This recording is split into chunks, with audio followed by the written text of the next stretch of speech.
Galera, hoje eu estou aqui com o professor Paulo Eduardo Pereira, especialista em treinamento de corrida, e nós vamos falar de um assunto de como prescrever o treinamento de corrida, seja para você que é um praticante iniciante ou um praticante avançado, seja você que treina na rua ou treina dentro de uma academia.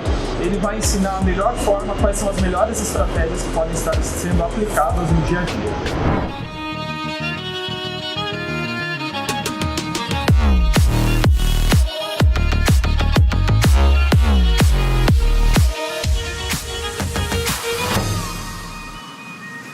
Obrigado por ter aceitado o convite. Obrigado pelo convite. Fala um pouco de você, como você surgiu no treinamento de corrida, a sua formação. Bom, eu sou formado em Educação Física pela Unifesp, fiz meu mestrado, estou terminando meu doutorado também pela Unifesp. Basicamente, essa área de treinamento de corrida ou treinamento aeróbio em geral me chamou a atenção, principalmente por conta das pesquisas que o grupo que eu faço parte realiza. Então, o grupo de estudos e pesquisas em fisiologia do exercício na Unifesp. Lá nós pesquisamos, trabalhamos basicamente com esportes de endurance, fadiga, metabolismo, e a partir disso eu comecei a gostar dessa área como praticante. Então, basicamente, aquilo que a gente estudava no laboratório, eu comecei a praticar.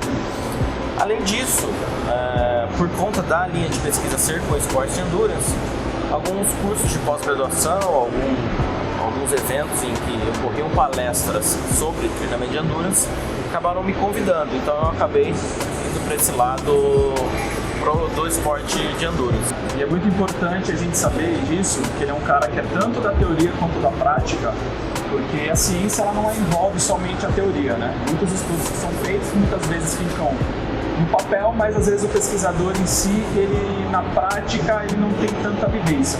Então o professor aqui, ele tem tanto a vivência prática quanto científica. Para uma pessoa que não corre e ela deseja começar a correr, que tem desejo, porque eu ouço muitas pessoas por aí perguntando: Alexandre, eu gostaria muito de correr, mas eu não sei por onde começar, o que eu devo fazer? O praticante, o iniciante, ele já começa logo de cara correndo, corre uma distância longa, porque eu já vi também muitas pessoas que não correm, começar a inserir na corrida e já de cara começar a querer correr 10 km, 20. Como funciona para um iniciante? Bom, inicialmente é importante deixar claro que uma pessoa que quer praticar corrida de rua, ela tem que procurar um profissional da educação física, antes de tudo. Esse profissional de educação física, ele tem habilidade para determinar se aquela pessoa pode iniciar correndo naquele momento ou ela deve inicialmente começar com treinos como, por exemplo, caminhada. Além disso, antes do sujeito começar a correr, é necessário realizar uma série de avaliações neuromusculares, composição corporal, testes de esforço para determinação de zona de treinamento, para que então a pessoa tenha uma precisão adequada do treinamento. É importante destacar novamente que o único profissional que tem habilidade para fazer tudo isso, todas essas avaliações e a precisão do treinamento, é o profissional de educação física. Nenhum outro está capacitado e pode legalmente realizar esses procedimentos. E existe algum tipo de teste que pode estar sendo realizado para achar qual é o nível, quais são os limiares que a pessoa vai trabalhar? Seja um teste na esteira, seja um teste de rua? Sim. Hoje em dia, transferindo conhecimento da ciência, da teoria para a prática, basicamente nós temos testes que nós consideramos padrão ouro. São os testes que apresentam os resultados mais fidedignos. Dentro desses testes, nós conseguimos alguns métodos indiretos que estimam o resultado do teste padrão ouro. E esses testes indiretos, eles são extremamente fáceis, de baixo custo e acessível para serem realizados em qualquer lugar.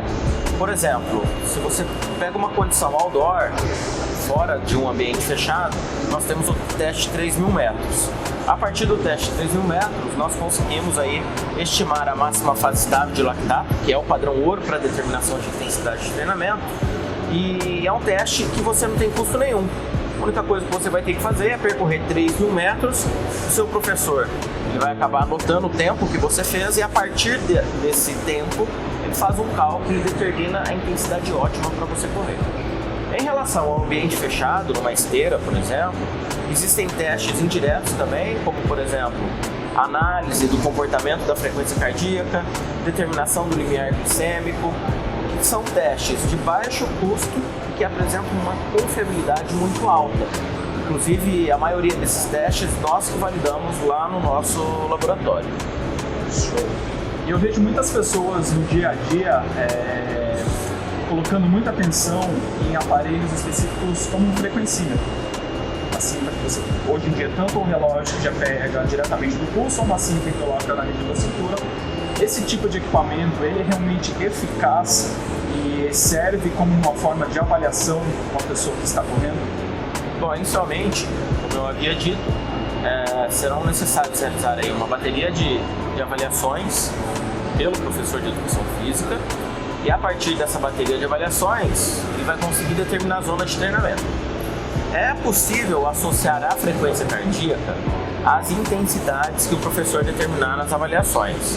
Entretanto, trabalhar apenas com o valor da frequência cardíaca de uma forma isolada, sem realizar nenhum tipo de avaliação, você está sujeito a tentativa e erro. Pode dar certo também, como pode não dar. Então, o ideal é que você seja avaliado por um profissional capacitado. Esse profissional ele vai te dar a zona de treinamento com a frequência cardíaca correspondente àquela zona de treinamento. A partir de então, você pode utilizar aí a frequência cardíaca como forma de prescrição, de monitoramento da carga do treinamento.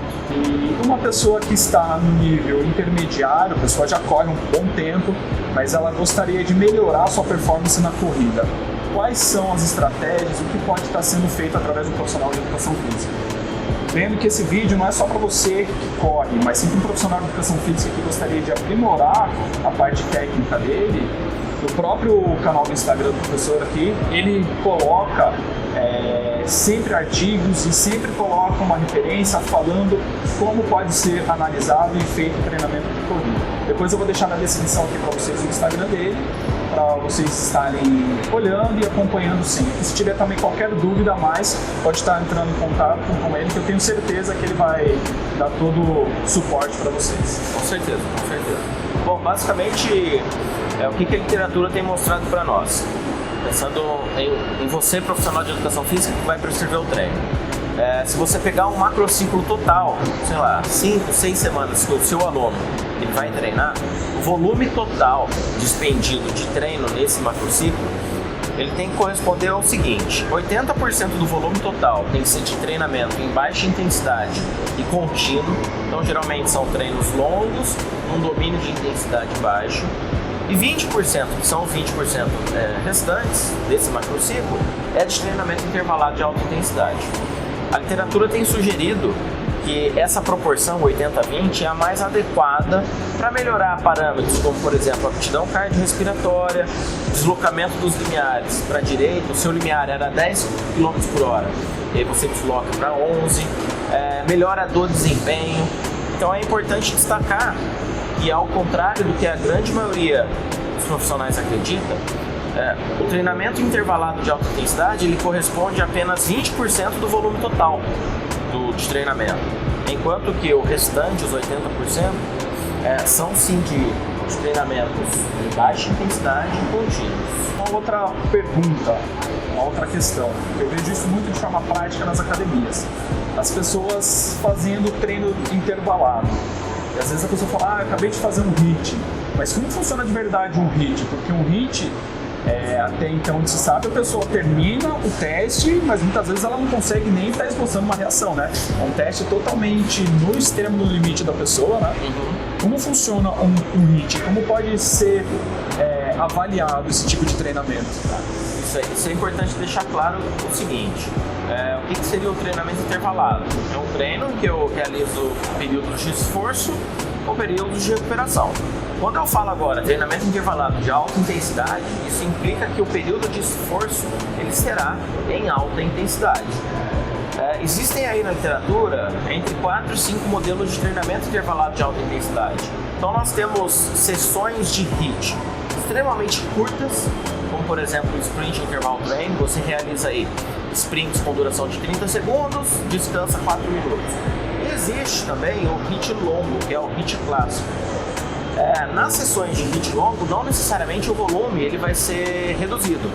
Por exemplo, existe aí na literatura relatos de HIIT longo, em que o sujeito ele corre 40 a 50 minutos. Então ele faz um período de esforço aí de 4 minutos, depois descansa 4 minutos, 4 minutos, descansa 4 minutos.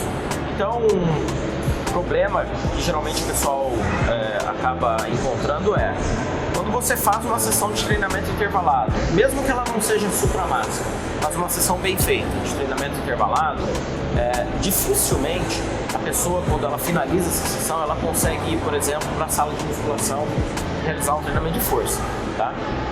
Por quê? Porque essa sessão ela acaba esgotando tanto fisicamente quanto mentalmente o sujeito, ele fica cansado.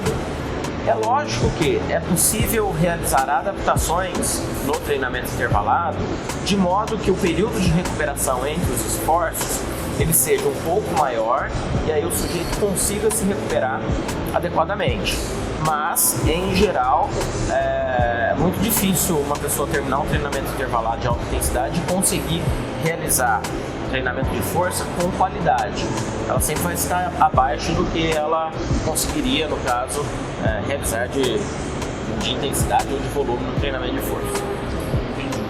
Em pessoas que têm algum tipo de patologia, por exemplo, algum problema cardíaco ou uma síndrome metabólica em geral, ela pode praticar atividade com a corrida ou ela antes deve procurar fazer algum tipo de avaliação, seja com um profissional de educação física, ou seja, a partir de um médico? Então, pessoas com qualquer tipo de patologia, ela necessariamente vai precisar passar por um médico da especialidade daquela doença que ela tem, por exemplo, um cardiologista, e posteriormente, caso esse cardiologista permita que ela realize o treinamento, ela procura um profissional de educação física. É importante frisar que a questão do teste de esforço, o profissional de educação física, ele tem total autonomia para realizar o teste de esforço por si só. O Conselho Federal de Educação Física ele permite. Só que lá no Conselho ele deixa claro que você pode realizar um teste de esforço em qualquer sujeito, desde que ele não apresente nenhuma condição de doença. Então, sujeitos que apresentam uma condição de doença precisam necessariamente de um atestado e a partir desse atestado, o profissional de educação física ele vai tentar deixar o treinamento mais adequado, individualizado para aquela condição. Então, é importante que as pessoas que apresentam algum tipo de doença, muitas vezes elas ficam com receio. Mas se você tiver na mão de um bom profissional da medicina e um bom profissional da educação física, não precisa ter receio. Esses dois profissionais eles não farão nada que possa aí piorar a sua condição ou gerar algum tipo de fatalidade. Agora um outro ponto também, baseado em todas essas perguntas, muitas pessoas iniciam na prática de corrida visando o emagrecimento. Se a pessoa está acima do peso, está obesa, ela procura o treinamento de corrida como fator de emagrecimento. A gente já sabe que para emagrecer a gente precisa gerar um balanço calórico negativo, gastar mais energia do que se consome. Mas a corrida, ela impacta bastante no emagrecimento? Então, a corrida, ela impacta no sentido, como você disse, de aumentar o gasto calórico. Outro ponto importante que a gente precisa deixar claro é que o processo de emagrecimento, então você vai ter que ter um déficit calórico, você gasta mais do que consome. Só que se você pega o treinamento a longo prazo, além desse déficit calórico, ele vai promover adaptações fisiológicas que permitam que o seu organismo se torne mais eficiente, como por exemplo adaptações mitocondriais. Lá na nossa mitocôndria, que é uma organela que está dentro da célula, ocorre a oxidação, a utilização de carboidrato e gordura, por exemplo. Então pensa, se a sua mitocôndria ela é mais eficiente em utilizar carboidrato e gordura, você conseguirá utilizar mais carboidrato e gordura e no longo prazo isso auxilia no processo de emagrecimento. Então quando você realiza um treino de corrida, no longo prazo, então não dá para começar hoje e terminar amanhã, fazer algo muito curto, você vai induzir um gasto calórico e induzir adaptações fisiológicas que vão contribuir com essa manutenção desse gasto calórico. E também as pessoas praticam muito o HIIT como objetivo de emagrecimento. O HIIT, então, ele teria uma mesma resposta que a corrida normal, ou ele já teria um outro tipo de resposta fisiológica para quem procura praticar o HIIT para emagrecimento? Então, a literatura aí tem mostrado que o principal fator que vai contribuir aí no processo de emagrecimento, além do gasto calórico, é o hábito diário do sujeito. Então, é aquilo que ele come durante o dia. Por que eu gosto de frisar isso? Porque quando você vai na academia com o seu professor de educação física e ele prescreve aí 30 minutos de treino, vejam só, você tem 24 horas no dia, você vai treinar durante 30 minutos. Será que de fato treinar durante 30 minutos é o que vai determinar o seu processo de emagrecimento? Não. Na verdade é o que você faz nas outras 24 horas do dia. Então o treinamento, tanto treinamento intervalado quanto treinamento de força, treinamento contínuo, por exemplo, são métodos que vão potencializar aquilo que você faz ao longo do dia. Então não dá para deixar na mão do método, por exemplo, treinamento intervalado, a responsabilidade que você vai me fazer emagrecer. Não. Quem faz você emagrecer é o que você faz ao longo do dia todo e não apenas naquela sessão. Outro detalhe não necessariamente você precisa realizar um treinamento intervalado para emagrecer. Você pode emagrecer fazendo outros métodos que não sejam intervalados de alta intensidade. Isso a literatura já está claro. Qual seria aí a vantagem de realizar o treinamento intervalado ao invés dos outros? É que o treinamento intervalado, a sessão é ligeiramente mais curta. Mas isso não implica que os outros métodos sejam ruins. Pessoas que não conseguem realizar aí um esforço muito intenso passam mal no treinamento intervalado. Isso aí nós temos relatos na literatura. Então, para essas pessoas, o treinamento contínuo seria um método mais adequado.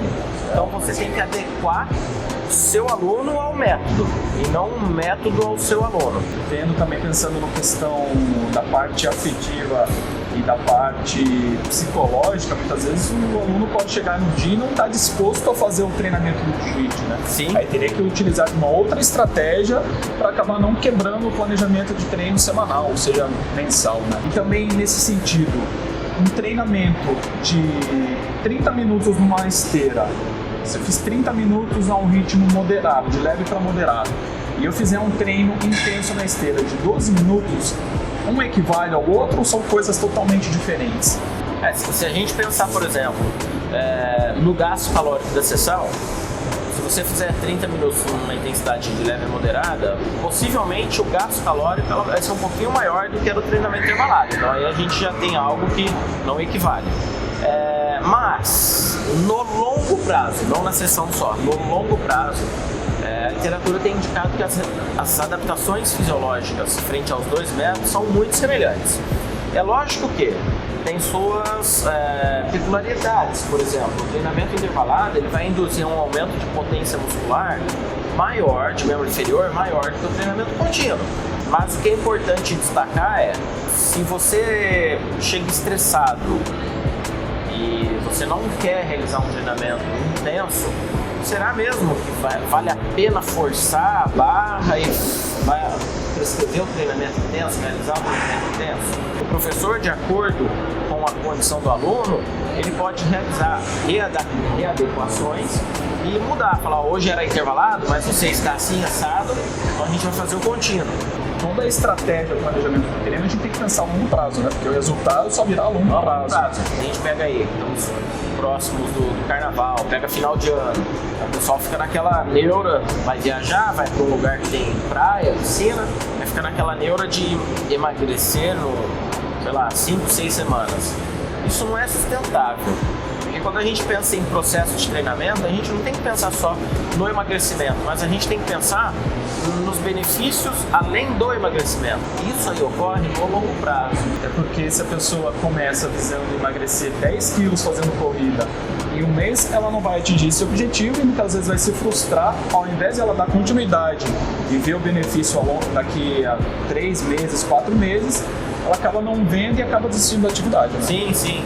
E aí o pessoal que geralmente desiste da atividade acaba pegando um certo trauma da prática de exercício físico e infelizmente acaba recorrendo a métodos que nós temos por aí, farmacêuticos, que não são tão seguros para a saúde do indivíduo, como por exemplo o uso de esteroides, objetivando a redução de gordura corporal. Se você procura emagrecer, você precisa de outras estratégias, uma parte nutricional. Se você quer utilizar algum tipo de esteroide, algum tipo de hormônio, você precisa ter um acompanhamento médico, não fazer aleatoriamente, seguir o que as pessoas colocam nas redes sociais.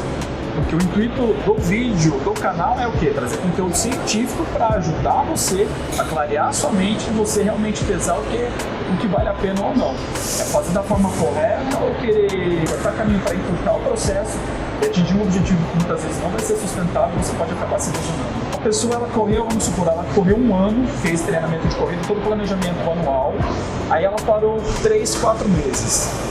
Parou de correr, parou de praticar atividade física. Quando ela retorna, ela pode voltar com a mesma intensidade na corrida ou precisa fazer novamente uma reavaliação para aí sim fazer um novo planejamento de treino? Então, o sujeito que ficou um tempo parado, ele obrigatoriamente ele precisa fazer uma reavaliação. Eu trabalho com um atleta de alto rendimento.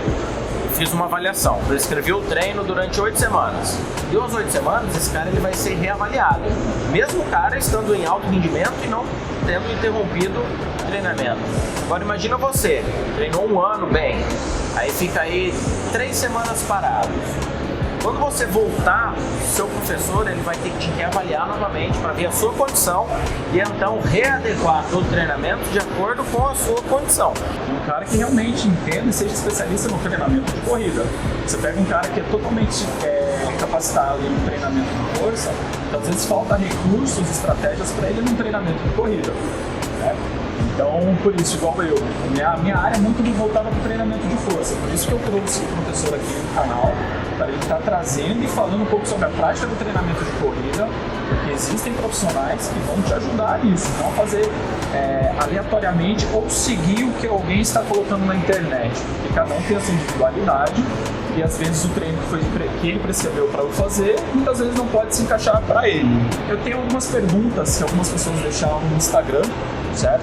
Gostaria de fazer essas perguntas para você, eu vou pegar aqui no celular e olhar as perguntas. A primeira pergunta é: para quem já corre, como melhorar o rendimento e tempo de treinamento? Rendimento?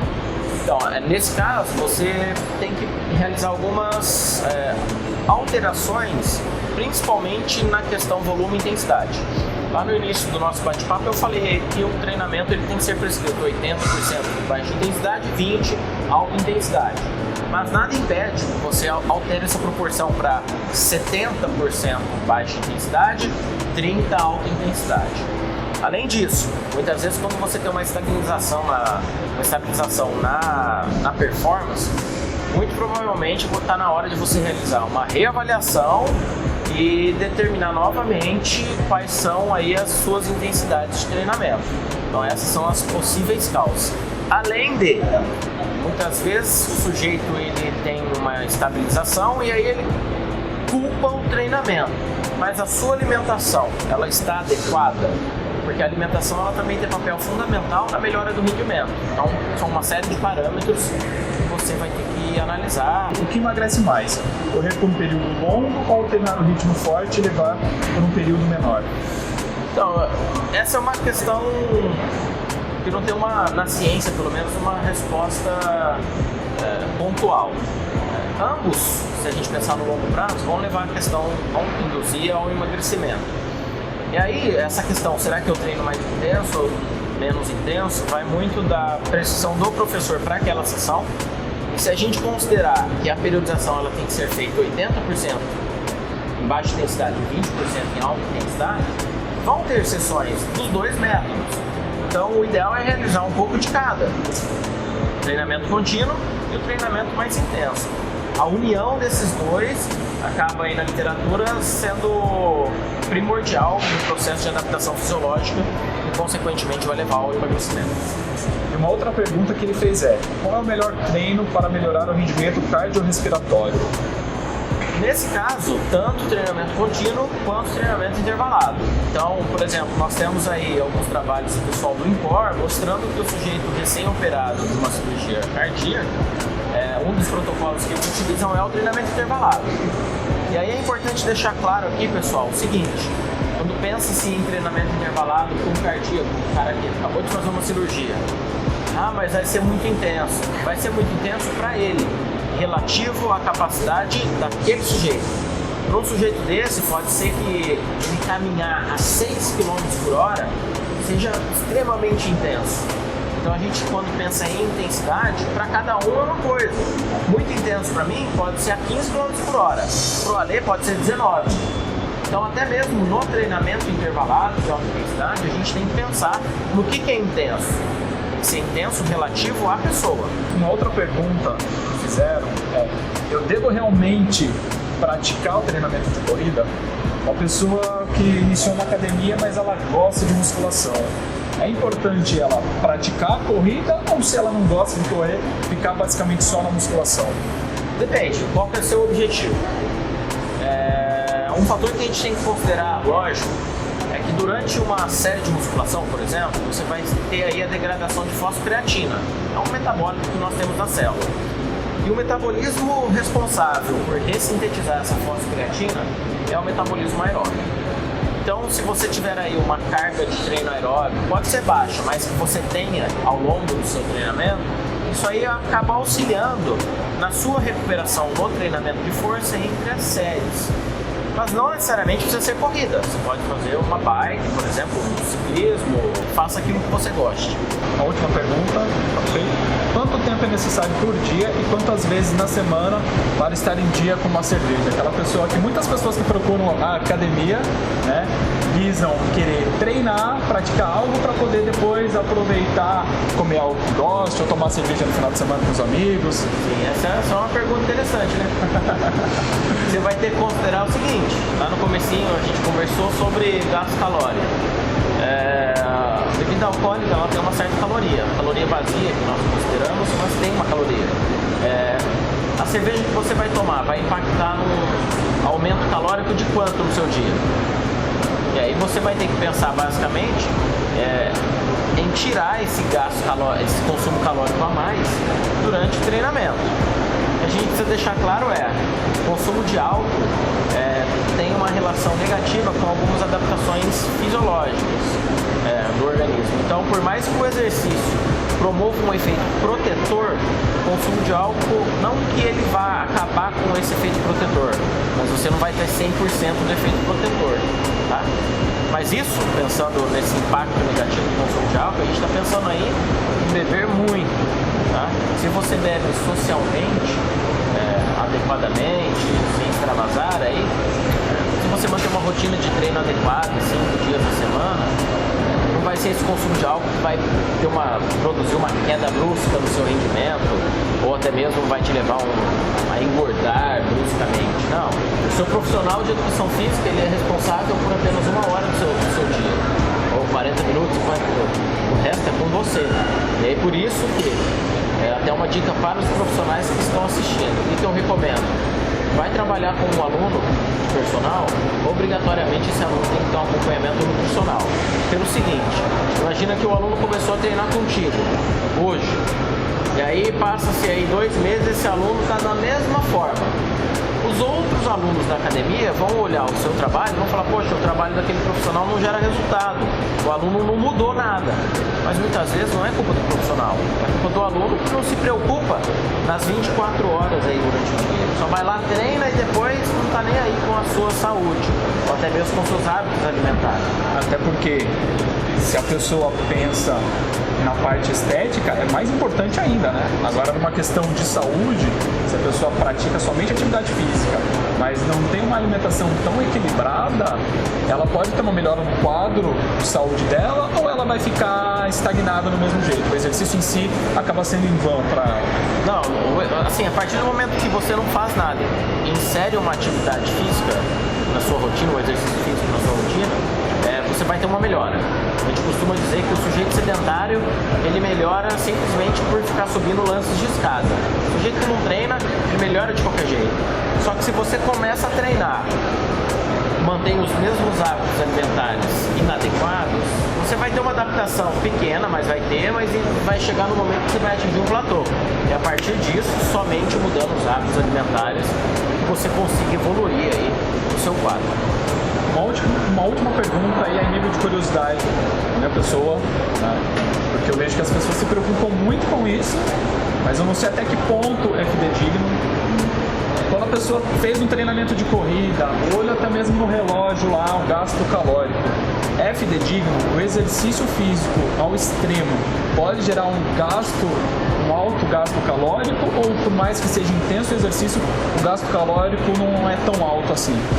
Não, o gasto calórico está relacionado tanto com a questão da intensidade quanto a questão do volume. Então, por exemplo, se você conseguir se manter num exercício de 1 hora, uma intensidade relativamente alta, pode ser sim que você atinja aí 800 calorias, 900 calorias. Mas o que a gente tem que pensar nem tudo no processo de adaptação fisiológica positiva à saúde está relacionado com calorias. Então pode ser que você num dia faça uma sessão extremamente curta de treino, porque está sem tempo, gaste muito poucas calorias, mas que essa sessão vai induzir a adaptações fisiológicas que no longo prazo vão melhorar o seu estado de saúde. Então, contagem de calorias eu não recomendo. Vá lá, faça o seu treino, um treino adequado, prescrito a partir de parâmetros individualizados, obtidos em avaliações, que o resultado ele virá, não fica bitolado, pensando em quantas calorias eu estou gastando. Porque também não adianta nada, pessoal, pensar na caloria, fiz um treinamento, gastei 800 calorias, mas aí terminou o treino, se a academia numa praça de alimentação de um shopping, por exemplo, uma saída de praça de alimentação, senta, manda um McDonald's, ela já ultrapassou os limites de gasto calórico, aí ela não vai ter resultado, efeito nenhum também. Não, aí também não. Essa questão, eu vou comer porque eu treinei, vou estragar porque eu treinei. Será que vale a pena? Se você pega aí, o pessoal que faz dia do lixo, né? Todo sábado. Se você pega um mês, vão ter aí de 4 a 5 sábados. Se você pega um ano, quantos sábados, quantos dias você não fez um dia do lixo? Se você pegar no total aí, dá quase um mês de dia do lixo. Sem nenhum tipo de privação, você come de tudo, mas adequadamente, e aí você não passa vontade de nada. Tudo a gente tem que ter bom senso e assim, sem radicalismo. Pensa que você vai viver aí até os 70 anos. Você vai conseguir viver até os 70 anos no radicalismo? Porque também pensando no radicalismo pode ter efeitos negativos para a saúde, né? A pessoa às vezes é muito radical, não, eu treino todo dia intenso ao extremo, minha alimentação é 100% regrada, eu sou super bitolado. Isso pode acabar tendo algum efeito negativo futuramente, né? Sim, lógico. Até porque um dia que essa pessoa não conseguir mais manter essa questão extrema, ela vai acabar exagerando um pouco a mais, e aí como ela não estava acostumada com esse exagero, o que acaba acontecendo? Ela tendo ganho de peso, isso aí é muito comum. Então, se você deseja mudar seus comportamentos, seja na parte alimentar, procure sempre um nutricionista. Se você deseja melhorar o seu treino, iniciar uma atividade física, procure sempre um profissional de educação física. Se você busca utilizar recursos externos ergogênicos que queiram melhorar a sua capacidade física, com parte de suplementação, até mesmo medicamento, procure sempre um profissional, nunca faça nada aleatoriamente, achando de cabeça ou seguindo porque alguma pessoa colocou na internet e para ela fez efeito. Pode ser que para ela faça efeito, mas para você não. Né? E aí vale a pena pensar também sobre o risco, o benefício que isso pode trazer para a sua saúde. Gostaria de agradecer você mais uma vez por ter aceitado o convite. E se você gostou do vídeo, curta aqui embaixo, se inscreva no canal e assine o sininho de notificações para que você possa ser sempre avisado quando tiver vídeos novos para você. Tá? Muito obrigado. Obrigado, pessoal. Valeu, até mais. Valeu.